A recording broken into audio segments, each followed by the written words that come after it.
The same tool you use to write emails can be used to take away the power of those self-defeating thoughts you might be dealing with right now. Hey everybody, it's Tom with your mental fitness technique of the week. Type it out.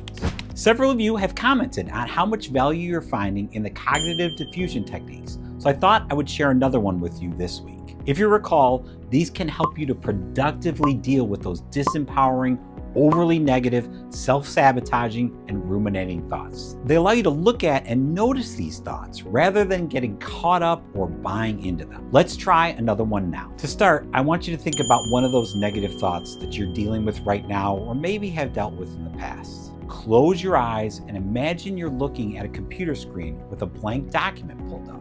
Type out that disempowering thought right now.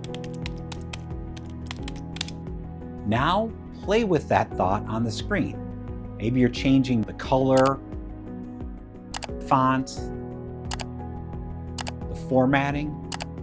Now you can open your eyes again. This helps you separate yourself from the thoughts and see them for what they really are and how they're not helping you. Try this exercise once or twice a day this week and then any time in the future when you're dealing with those disempowering and ruminating thoughts. Well, that's your mental fitness technique of the week. Type it out.